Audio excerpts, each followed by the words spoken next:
네, 오늘 말씀은 조율된 시음, 시음 좀 어렵죠? 도입니다. 도.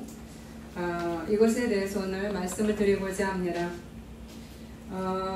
우리 아까 준비 찬송에서 했던 내 영혼 평안해, 내 영혼 평안해를 작사한 분이 계십니다. 그분은 스패포드이신데 이분은 시카고의 저명한 변호사이자 의과대학의 법학 교수로서 일했던 분입니다. 그리고 무디 그 부흥사를 도와서 열심히 교회를 섬기던 장로였습니다. 그런데 그런 그에게 1871년부터 그 집에 불행이 닥치기 시작을 합니다.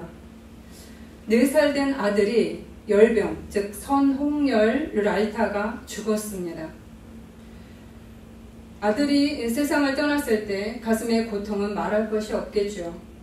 그런데 몇 달 후에 그 시카고 전체에 대화재가 났습니다. 그래서 이때 교회가 전부 불타오르고 또 그 집도, 그가 살았던 집도 불탑니다. 그뿐 아니라 그가 갖고 있던 부동산, 그뿐 아니라 그가 가지고 있던 재산이 엄청난 손실을 보게 되는 일을 겪습니다. 2년이 지난 후에 이러한 너무 슬픈 마음과 아픔을 이겨내고자 영국에서 그 부흥회를 하고 있는 모디 목사님에게 같이 그쪽에 가서 동참하기 위해서, 그리고 조금 좀 쉬고 싶다라는 마음을 가지고 가족 전체와 유럽 여행을 떠나기로 계획을 합니다. 그에게는 딸이 4명이 있었는데 이 어린 딸 4명과 아내와 함께 유럽 여행을 계획을 했습니다.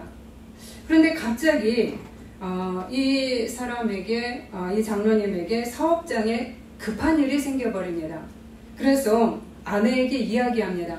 내가 좀 늦게 출발을 할게. 먼저 애들을 데리고 가라 라고 얘기합니다. 그래서 이 딸과 그 아내를 먼저 배에 실어서 영국으로 보내게 됩니다. 그런데 이 아내와 딸들을 태운 그 배가 영국의 철갑선과 갑자기 정면 충돌하는 사건을 겪게 됩니다. 그래서 충돌하자마자 12분 만에 그 배가 가라앉아 버립니다. 그래서 이 사고를 통해서 226명의 사람들이 죽습니다. 4명의 딸도 마찬가지로 모두 사망했습니다. 그리고 단지 아내만 간신히 살아남았습니다. 아내는 이 배가 탁 충돌하는 순간에 4명의 딸들의 손을 잡고 기도하고 있었습니다. 그런데 그녀가 눈을 떠보니까 4명의 딸들은 이미 물속에 다 수장되어 버린 상태로 본인만 겨우 생명을 건진 것을 알게 됩니다. 아내는 남편에게 나 혼자 구조됨이라는 전보를 보냅니다.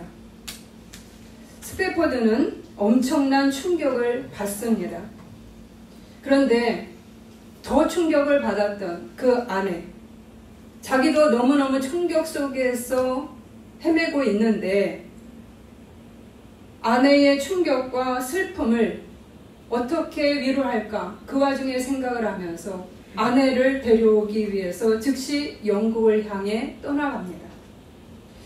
며칠 후에 그가 탄 배가 자신의 딸이 죽은 그 바다 가운데를 지납니다. 그때 선장이 말합니다. 선생님, 지금 이 지역이 배가 충돌해서 따님들이 숨진 곳을 지나고 있습니다. 이 말을 들었을 때 그나마 참아 놓았던 그의 울분이, 그 슬픔이, 처절하고 비통한 마음이 솟구치기 시작을 합니다. 그래서 선방 밑으로 내려가서 울부짖습니다. 하나님, 왜 제게 이런 고통을 주십니까? 하나님, 왜 제게 이런 고통을 주십니까? 울며 부르짖고 또 부르짖었습니다. 그렇게 밤새 기도하는 그 순간에 성령께서 그에게 임합니다. 갑자기 그의 마음속에 형언할 수 없는 따스하고 깊은 위로와 평안이 찾아왔습니다. 그 마음에 하나님이 주시는 그 평안을 그가 받으면서 그는 갑자기 펜을 들기 시작합니다. 그러면서 그 마음의 평안을 기록하기 시작합니다.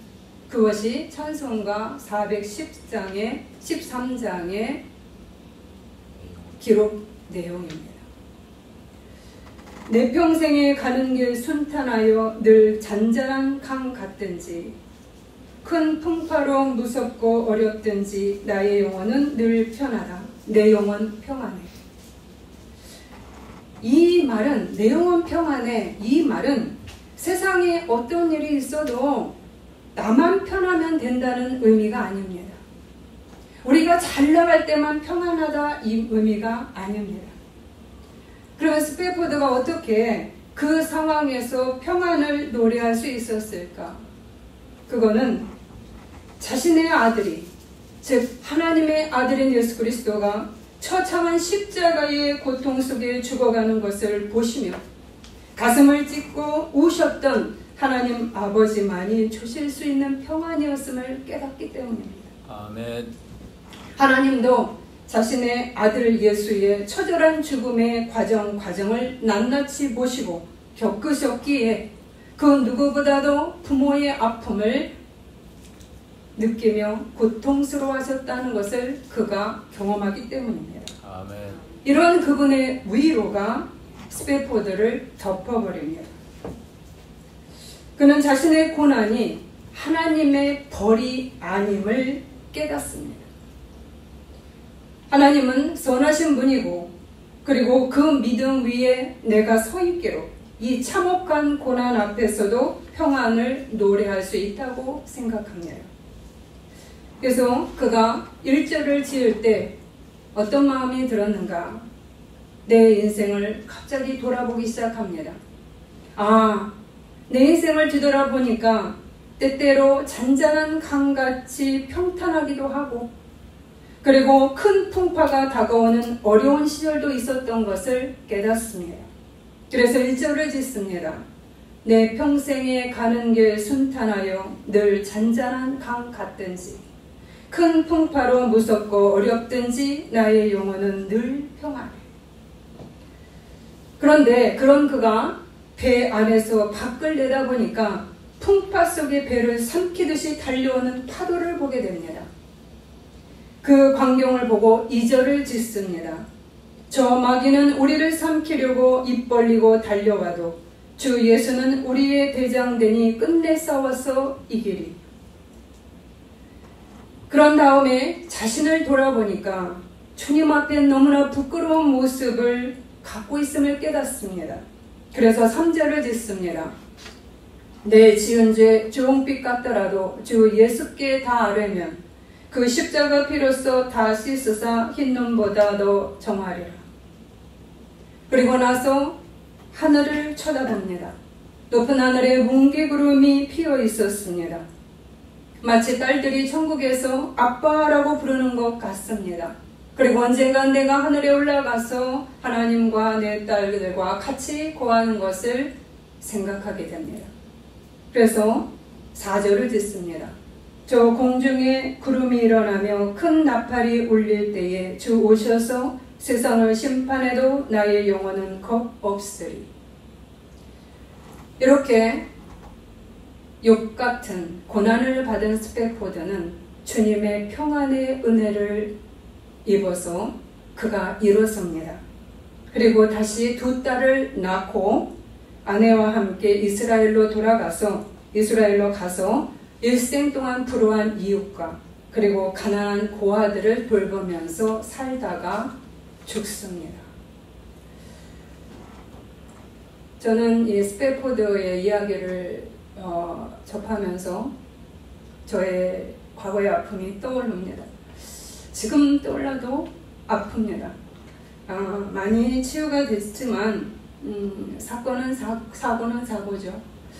저희 어머니가 교통사고로 머리가 다 부셔져서 돌아가셨을 때 제가 그날 저녁에 가슴을 쥐어뜯고 방을 기어다녔습니다.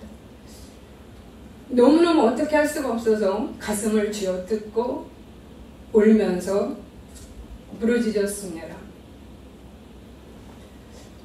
그 전에 기도할 때마다 하나님이 내가 깨닫지 못하는 게 있다. 깨닫지 못하는 게 있다. 근데 도저히 모르겠어요, 그게. 그러는데 이 사고를 겪고 나면서 그 다음에 제가 깨달은 것은 내가 죽음을 받아들이지 못했구나 라는 것이었습니다. 우리 엄마는 안 돼. 아직은 아니야. 그리고 죽음을 통과하지 못했다는 것을 깨닫습니다. 그리고 십자가에 돌아가신 예수 그리스도의 그 은혜가 얼마나 깊은 것인지를 제가 그때 절절히 깨달았습니다. 싼 값으로 돌아가신 게 아니야. 공짜로 우리를 구원하신 게 아니야. 그분은 핏값으로 돌아가신 거야. 얼마 안 되는 교통사고 보상금을 받으면서 저는 이렇게 하나님께 기도했습니다. 하나님, 이것은 핏값입니다. 제가 이 핏값을 다시는 경험하고 싶지 않습니다. 저희 아버지가 또다시 이 일을 겪는다면 전 너무나 힘들 것 같습니다. 그러고 저는 쓰러졌습니다. 한 달 동안을 누웠고 그때 하늘에서 한 빛이 내려왔습니다. 한 줄기 빛이 내려오면서 저에게 음성이 들렸습니다. 얘야, 일어나라. 그는 잘 있다. 한 달 동안을 못 일어났는데 너무 힘들어서 그랬는데 어떻게 제가 일어났는지 모르겠습니다. 벌떡 일어나서 씻고 그리고 밥을 먹고 그리고 움직였습니다. 한 줄기 빛 하니까 여러분은 그까짓 게 뭐야? 그런데 그 한 줄기 빛이 내 가슴을 관통했고 그리스도의 사랑이 얼마나 큰 사랑인지를 제가 깨닫습니다. 그러나 이것을 또 얘기해도 마음에 아린 것은 다시 남는 것 같아요. 어쨌든 이 스패포드가 이 고백을 올릴 수 있었던 것은 하나님 앞에 엎드려서 자신을 조율하기를 원했기 때문입니다. 그때 하나님이 그 삶의 중심을 붙드시고 광풍에 휩싸이지 못하도록 지키셨습니다. 평안할 때이든 광풍이 부는 때이든 하나님께 우리 자신을 조율하도록 맡기는 것이 얼마나 중요한가 하는 것을 보여줍니다. 우리는 고통이 있을 때 여러분 울부짖으면서 하나님 앞에 기도하시기를 바랍니다. 아멘. 하나님의 위로와 평강이 그리고 하나님의 주시는 은혜가 다양하게 우리에게 들으면서 우리가 어떤 유혹 속에 무너져 내리지 않도록 붙드십니다. 아멘. 오늘 조율된 시음이라는 제목으로 제가 올렸습니다. 피아노나 기타는 선을 조율해 줘야 됩니다. 가끔씩 조율을 해야 되죠. 그런데 피아노 조율사는 그냥 음을 대충 조율하지 않습니다. 한 개의 가장 기본적인 음을 먼저 잡아냅니다. 그것이 도입니다. 도레미파솔라시도 했을 때 가장 기본음 C를 잡습니다. 이 C를 잡은 다음에 수많은 다른 음들을 하나하나 맞춰 간다고 이야기를 합니다. 우리의 삶도 마찬가지입니다. 우리도 C음을 조율을 해야 합니다. 그러면 우리의 삶에서 C음이란 무엇인가? 도란 무엇인가? 가장 기본이 되는 음은 무엇인가? 라고 하는 점입니다. 그것은 바로 하나님에 대한 관점과 자세입니다. 오늘 말씀에서는 솔로몬의 지혜로 인한 태평성대가 나옵니다. 그러나 이 지혜와 태평성대가 단지 솔로몬이 통치를 잘해서 온 것이 아닙니다. 그것은 하나님 앞에서 시음을 잘 조율해온 결과물입니다. 그렇지만 하나님에 대한 기준인 이 시음을 정작 잘 조율한 자는 솔로몬이 아니었습니다. 그것은 바로 그의 아버지 다윗이었습니다. 다윗은 하나님의 중심인 그 삶의 시음을 제대로 조율하기 위해서 분투의 삶을 살았습니다. 사울의 창이 그에겐 날아올 때도, 골리앗과 싸울 때도, 이방 나라들과 싸울 때도 자신의 잘못 앞에서도 하나님 앞에 섰습니다. 하나님의 손을 의지해서 달려나갔습니다. 그렇기 때문에 하나님은 다윗과 언약을 하시고 그를 계속 돌봐주셨습니다. 내 성실함과 인애가 그와 함께 있으리니 시편 89편 24절입니다.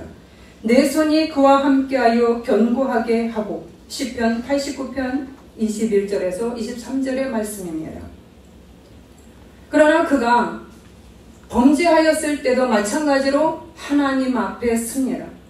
밧세바를 범해서 하나님 앞에 범죄했을 때 나단 선지자의 지적에 하나님 앞에 다시 무릎을 꿇습니다. 자기의 병력을 과시하려 인구조사를 했을 때도 그는 하나님의 징계를 받아들입니다.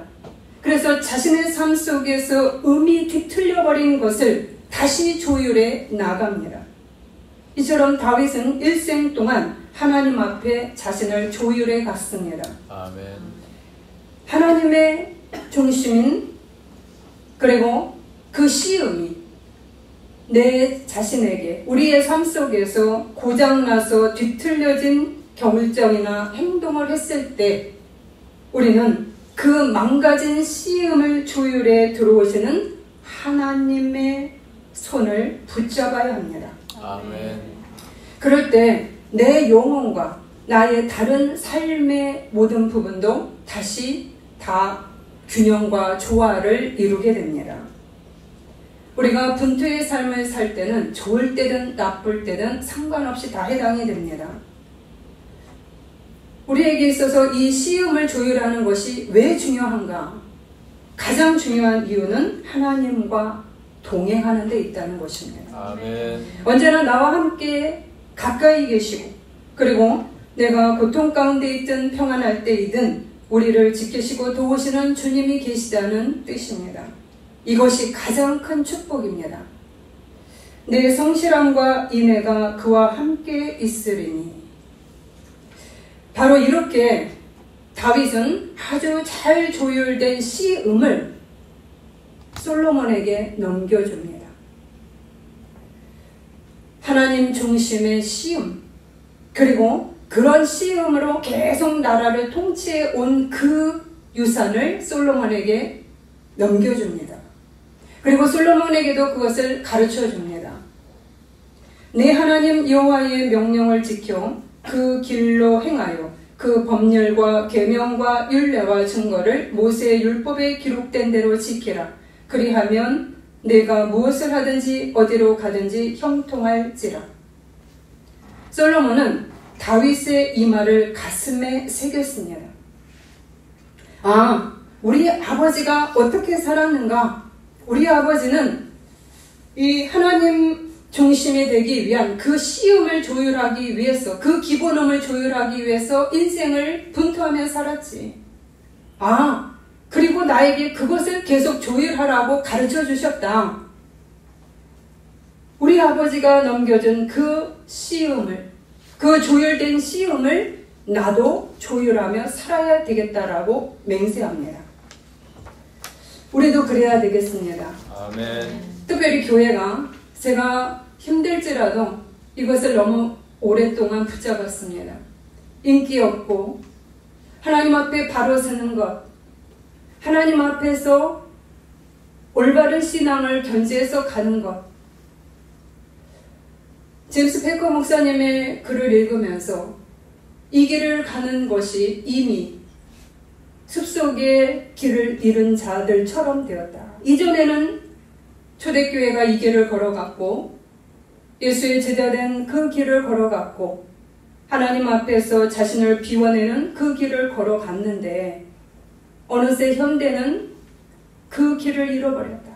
그 길이 있는지도 모른다고 이야기를 하고 있습니다. 제가 왜 외로웠는가를 다시 한번 보는 순간입니다. 그럼에도 불구하고 이 길을 걸어가야 되겠다라고 맹세합니다. 왜요? 그것이 성도님을 살리는 길이기 때문입니다. 목회자가 어떤 생각을 가지느냐에 따라서 그 밥을 먹게 되어 있습니다. 아멘. 목회자가 그냥 이 세상에서 잘 되고 잘 나가고 부자가 되는 것이 하나님의 축복입니다 라고 가르치면 잘못된 시험을 유산으로 넘겨주는 꼴이 됩니다. 그것을 넘겨줄 때 여러분의 삶은 전부 다 음들이 다 뒤틀리게 됩니다. 그러나 하나님의 종이 먼저 하나님 앞에서 훈련받으면서 낮추어지면서 깨지면서 고난받으면서 힘들지라도 하나님 앞에서 낮추는 훈련을 습득할 때, 그리고 그것이 얼마나 소중함을 느낄 때, 그리고 그것을 소중하게 보석으로 간직할 때 그 음을 다윗처럼 유산으로 넘겨줄 수 있다고 저는 믿기 때문입니다. 아멘. 그래야 내 영혼이 잘 되는 같이 내가 범사에 잘 되는 은혜가 이루어집니다. 아멘. 내가 범사에 먼저 잘 되는 것이 아니라 내 영혼이 하나님 앞에 바른 시음의 조율을 할 수 있는 능력을 전수할 때, 그럴 때 여러분의 범사는 같이 이어질 것입니다. 아멘. 그렇기 때문에 우리 성도님들도 바로 이 시음이 얼마나 중요한가를 명심하시고 내 삶 속에서, 그리고 내 자녀에게, 그리고 내 직장에서 내가 잘 나가기 위해서는 먼저 이 시음이 하나님 앞에 조율되기를 갈망하셔야 합니다. 아멘. 이렇게 귀하게 조율된 이스라엘을 넘겨받았습니다. 그런데 솔로몬도 마찬가지로 나도 이렇게 아버지처럼 살아야지 라고 하면서 다짐을 합니다. 그것이 바로 지혜가 충만했다라고 하는 데서 나타납니다. 구약의 지혜란 무엇인가? 지혜란 하나님이 인생의 처음과 나중이시라는 진리입니다. 그리고 이 진리를 통해서 내가 의미 있는 성공적인 삶을 살기 위해서는 하나님께 초점을 맞추어 살아야 한다는 데 있습니다. 이것이 바로 지혜입니다. 여호와를 경외함이 지혜의 근본이라 그의 계명을 지키는 자는 다 훌륭한 지각을 가진 자이니 시편 111편 10절입니다. 오늘 말씀에는 솔로몬이 이 시음 조율을 통해서 하나님께서 주신 다양한 은혜를 맛보는 것을 기록하고 있습니다. 우리가 스페포드의 고난 가운데서도 추락하지 않는 것을 주셨다면 솔로몬에게는 다양한, 어떻게 보면 우리가 추구하는 것들이 다 담겨져 있습니다. 그것이 무엇인지 하나하나 보시겠습니다. 첫 번째는 국가행정체제를 조직적으로 정비하고 최초의 열도관리를 세웁니다. 이것은 무엇이냐? 그 나라를 통치하는데 굉장히 효율적으로, 효과적으로 행할 수 있는 지혜가 왔다는 것입니다. 아멘. 지방을 잘 관리할 수 있는 시스템을 내가 지혜로 얻었다는 이야기입니다. 이 이야기는 우리의 삶 속에서 적용을 할 때 내가 일하는 직장에서 내가 하나님의 지혜를 가지고 너무나 제대로 된 어떤 실력을 발휘할 수 있다는 의미입니다. 하나님께서 내 삶 속에 너희는 예배만 드리고 너는 나에게만 봉사해, 그게 아닙니다.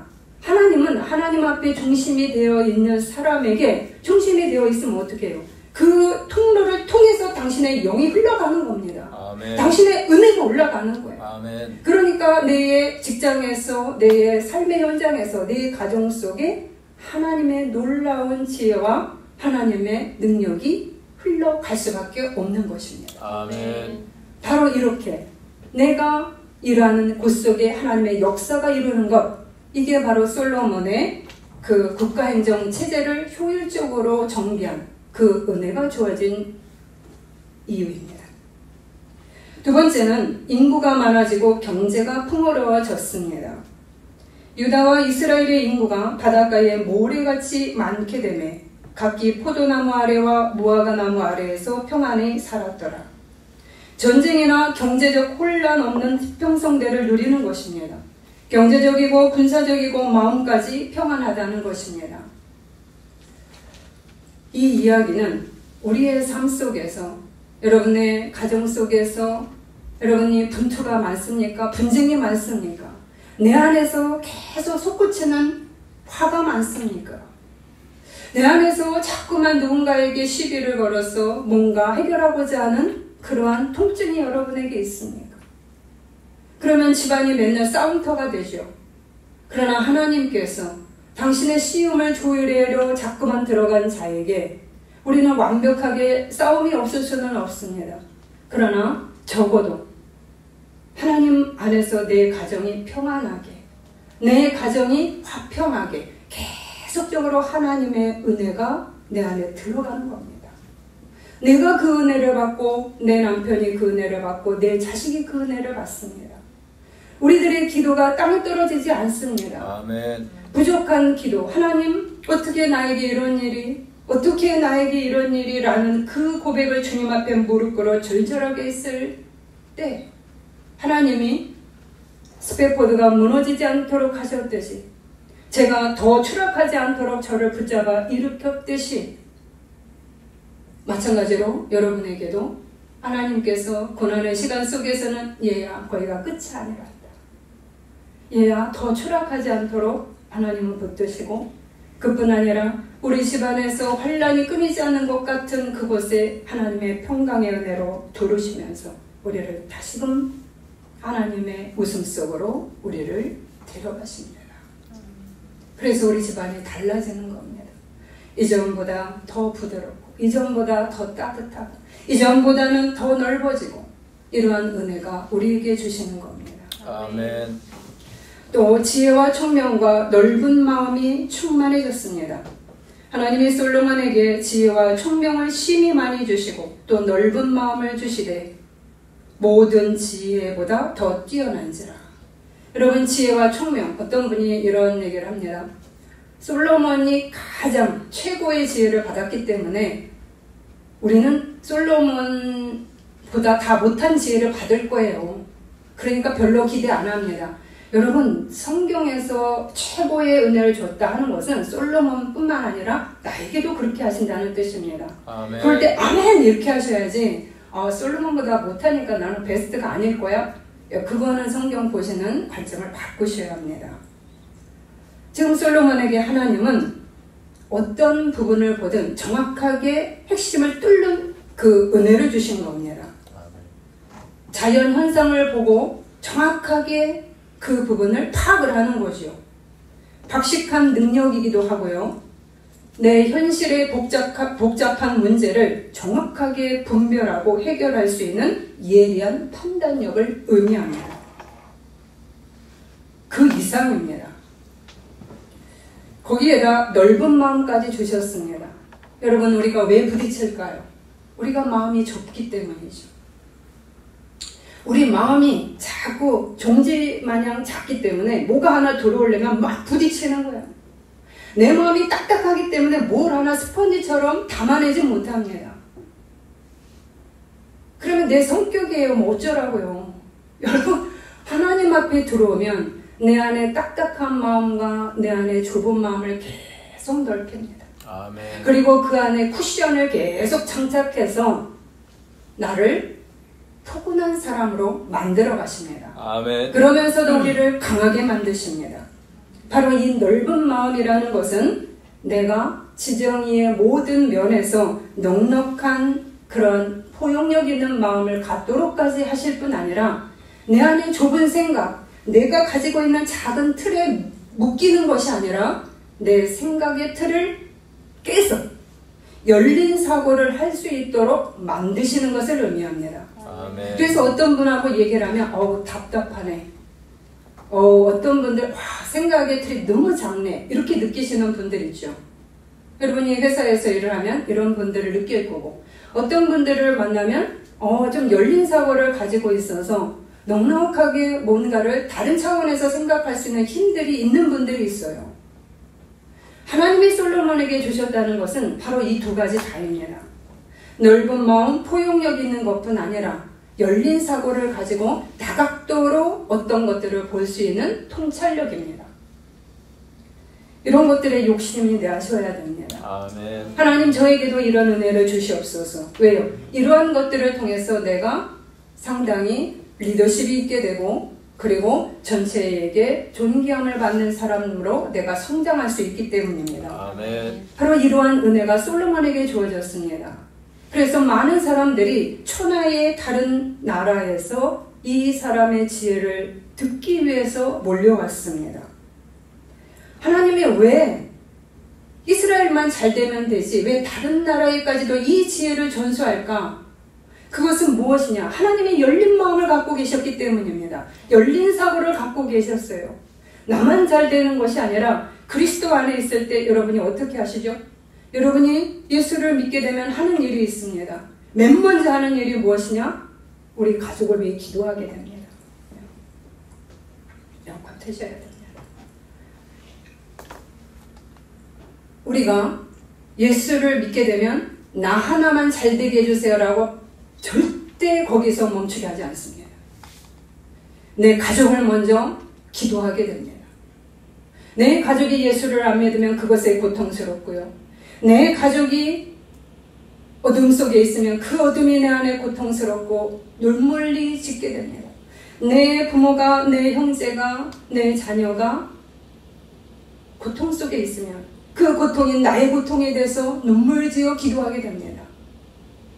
그뿐 아니라 거기를 넘어서 교회의 성도를 위해서 기도하게 되고 내가 못 본 사람들을 향해서 또 기도하게 됩니다. 왜요? 하나님의 지혜는 모든 사람들에게 흘려보내지기를 원하는 하나님의 축복이기 때문입니다. 아멘. 그렇기 때문에 하나님 앞에 시험을 조율하려 하는 자일수록 하나님은 그를 통해서 이방까지 은혜를 베풀어 주시기를 원하시는 겁니다. 아멘. 온 세계의 축복이 되는 존재가 되도록 만드심입니다. 아멘. 그러면 힘들지 않을까요? 나 기도 제목이 너무 많아지는데 힘들지 않을까요? 아닙니다. 내가 먼저 살아나고 내 가정이 살아나고 그리고 그 기도를 하는 자 자체가 하나님의 거룩한 도구가 되고 내 안이 하나님의 뜻에 합당한 사람으로 자꾸 변해가는 1차원적 은혜를 먼저 받게 되는 것입니다. 아멘. 땅의 모든 족속이 너로 말미암아 복을 얻을 것이라 하신지라. 창세기 12장 3절입니다. 빌립보서 2장 15절에는 하나님의 흠없는 자녀로 세상에서 그들 가운데 빛들로 나타내며 바로 이러한 은혜를 주시기 위해서 우리에게 하나님의 시험을 조율하려고 애쓰는 자에게 먼저 오셔서 하나님의 충만한 것들로 채우신다는 이야기입니다. 아멘. 우리가 소돔과 고모라를 보게 되면 롯을 구원하실 때 10명의 의인이 없어서 그 성이 망한 것을 봅니다. 여러분 10명이 없어요. 의인 10명이 없다고 얘기를 합니다. 에스겔서에 내가 이 무너진 성을 막아설 자를 찾고 찾았으나 찾지 못한 고로라는 그러한 말씀이 나옵니다. 제가 좋아하는 말씀입니다. 왜 좋아하는가? 내가 무너진 데를 막아설 자가 되어야 되겠다 라고 맹세했던 하나님께 기도했던 성경 구절이기 때문입니다. 이처럼 하나님의 시험을 조율하면서 분투하며 가는 것이 얼마나 많은 어둠을 막아내고 그리고 하나님의 빛 가운데로 많은 사람을 살려낼 수 있는지를 보여줍니다. 아멘. 우리는 이러한 하나님의 시험을 조율하는 그래서 나 하나에 멈추지 않고 그 나를 통과하시면서 다른 사람에게까지 당신의 복을 주시는 그러한 복의 통로가 되시기를 간구하셔야 합니다. 아멘. 그뿐 아니라 솔로몬은 외교를 강화하는 은혜를 주십니다. 그가 사방에 둘린 민족과 평화를 누렸으니 모든 나라를 다스림으로 솔로몬이 사는 동안에 그 나라들이 조공을 바쳐 섬겼더라. 그 당시에 고대 국가는 강력한 왕이 죽고 나면 주변의 속국들이 그 왕에게서 벗어나고자 조공을 바치지 않으려고 독립투쟁을 벌였습니다. 그래서 새 왕이 딱 이어 올라가면 그 왕이 하는 일이 무엇인가? 내 통치력이 얼마나 대단한지 과시하면서 그것을 입증하려고 그 정벌 원정대를 떠납니다. 뭐예요? 내 힘을 보여줘야지. 그래야지 너네들이 계속 전 왕에게 바쳤던 그 조공을 나에게도 바칠 만한 능력이 돼 라고 하는 것을 보여주기 위해서 전쟁터에 나가는 겁니다. 근데 솔로몬은 전쟁터에 나갔다는 말이 없습니다. 왜요? 주변 속국들이 알아서 기었습니다. 여기서는 내가 독립하면 안 되지. 그래서 전쟁도 벌이지 못했습니다. 왜요? 다윗의 시험 조율이 엄청났던 겁니다. 아멘. 그래서 그 시험을 이어받은 솔로몬도 와, 저 사람도 대단한 사람이야. 하나님 말씀대로 살려고 분투하는 사람이야. 그것을 보고 위협감을 느끼는 겁니다. 아, 여기에서는 내가 함부로 움직이면 안 되지 라는 생각을 하는 거예요. 그래서 제압하는 힘이 딱 생긴 겁니다. 이렇게 하면서 하나님은 솔로몬에게 성전을 짓도록 하셨습니다. 그리고 자신의 왕궁을 건축하도록 하셨습니다.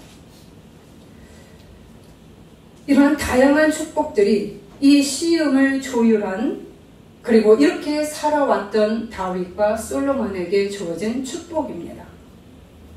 우리들이 스태포드 그 장로님만 보고 야, 나 시험 조율하면 난 못 살 것 같은데 이렇게 생각하시지 마시고 우리가 환난 가운데 있어서는 환난에 의해서 주저하지 않도록 그래서 내 인생 다른 것들이 다 뒤틀리지 않도록 딱 잡아내시고 그리고 내가 더 좋은 것들로 누려지기 위해서 하나님은 당신의 하늘의 보화의 다양한 것들을 솔로몬에게 보여주신 겁니다. 아멘. 그 다양한 하늘의 놀라운 축복들이 우리에게도 똑같이 열려있다는 것을 솔로몬을 통해서 보여준다는 것입니다. 아멘.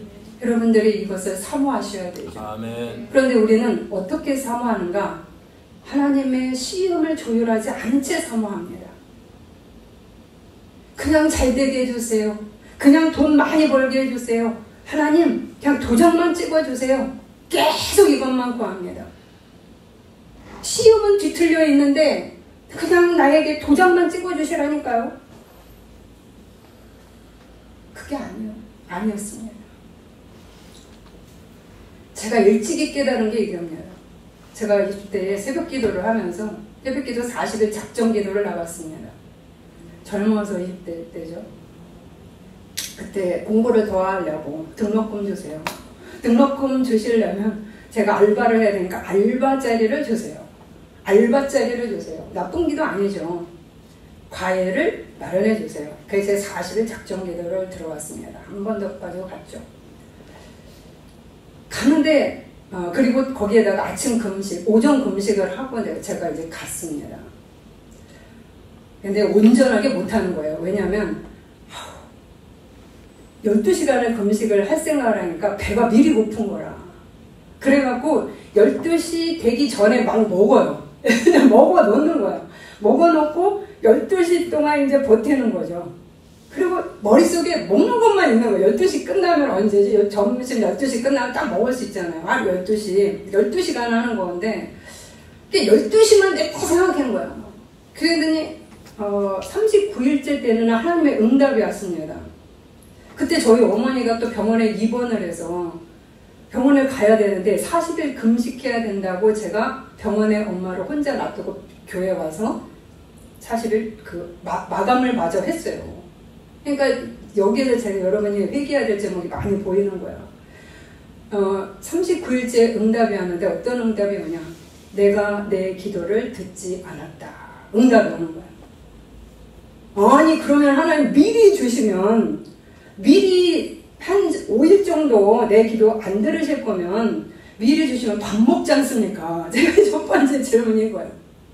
그래서 제가 거기서 느낀 게 깨달은 게 무엇인가? 하나님은 제 기도를 안 들으신 게 아닙니다. 제 잘못된 자세를 지적한 거예요.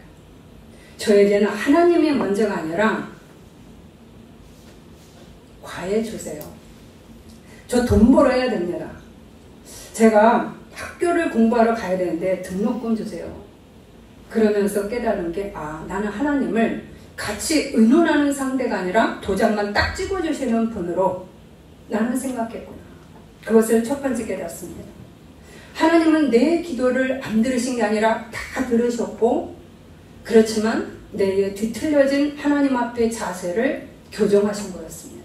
그리고 저희 어머니가 병원에 입원했으면 어떻게 해야 되죠? 병원에서 밤에서 해야 되는 게 도리입니다.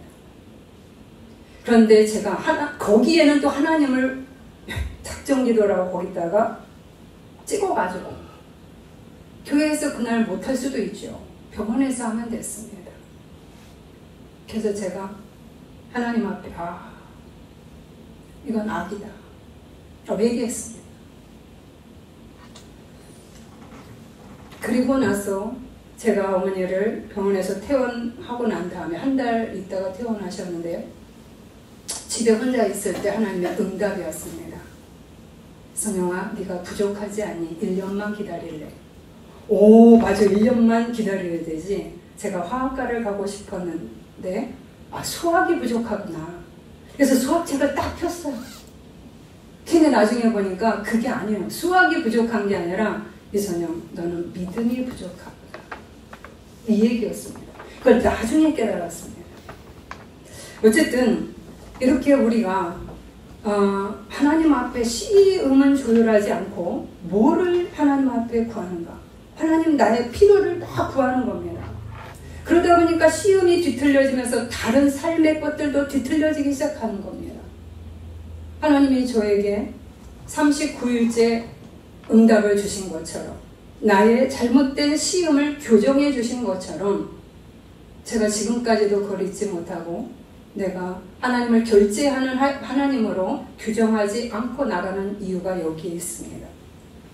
우리 또한 이러한 부분으로 여러분이 가셔야 합니다. 그럴 때 하늘의 놀라운 솔로몬에게 주신 그 은혜들이 우리에게 임하는 것입니다. 아멘. 그러나 여기서 한 가지 주의해야 할 문장을 보시기 바랍니다. 솔로몬이 사는 동안에 라는 표현입니다. 솔로몬은 하나님의 시음 조율을 후반에 들어가서 하지 않습니다. 계속해서 조율을 했어야 됐습니다. 하나님이 하시는 거죠. 하나님 앞에 나와야 됐습니다. 그런데 그는 안 했습니다. 그래서 그 다양한 축복들이 후대에 이루어지지 않았습니다. 망가진 시음이 되어버렸습니다. 그 망가진 시음은 이스라엘을 남북으로 갈라지게 만들었고, 우상 숭배의 길을 가게 만들었고, 에돔과 다메섹 이방 나라는 이스라엘로부터 독립을 해버렸습니다. 다른 것들이 뒤틀려져 버렸다는 이야기입니다. 이스라엘은 역사 가운데 수시로 망가진 시음을 가지고 있었습니다. 우리도 마찬가지입니다. 조율할 생각도 하지 않은 채 전쟁과 분쟁으로 살아왔습니다. 중간중간 요시야 왕과 히스기야 같은 왕들이 나와서 하나님의 신앙을 조율하려고 했지만 그 후대의 왕들은 또 망가뜨려 놨습니다. 그래서 남북 이스라엘이 모두 망했지요.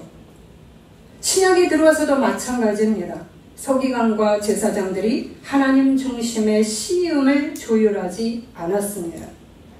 그래서 이스라엘은 어두운 터널로 들어갔습니다. 지금 현대는 어떨까요? 우리의 기독교는 어떨까요? 우리의 신앙인들은 하나님의 중심의 그 시음이 제대로 조율되도록 교육받고 있을까요? 제임스 베커는 현대의 기독교는 온천탕 교회라고 이야기합니다. 따뜻한 곳에서 위로받고 내가 원하는 소원만 이루어지는 하나님을 추구한다라고 이야기하고 있습니다. 물론 다 그러시는 건 아니겠죠. 그러나 자꾸 이쪽으로 흘러간다는 이야기입니다. 그런데 이러한 뒤틀려져 버리고 망가진 시음을 교정하여 가시려고 이 땅에 오신 분이 계십니다. 바로 예수 그리스도입니다. 예수 그리스도는 시음 자체입니다. 아멘. 시음 자체이신 예수 그리스도가 이 땅으로 들어오셨습니다. 나에게 들어오셨습니다. 그래서 주님은 계속 선포합니다. 회개하라, 천국이 가까웠느니라. 나는 빛이라, 생명이라, 포도나무라, 길이라, 참 생명수라. 계속 외치셨습니다. 예수님은 지금도 우리의 망가진 중심 시음을 바로잡으려고 애쓰십니다. 내 안에 계셔서 나를 위로하시고 내가 추락하지 못하도록 나를 더욱더 풍성한 곳으로 인도하기 위해서 시음을 조율하도록 이끄십니다. 아멘. 이렇게 하나님께 조율된 시음은 우리 자신을 풍성하게 하고 균형 잡히게 하고 환난 중에도 무너지지 않도록 만드는 힘이기 때문입니다. 아멘.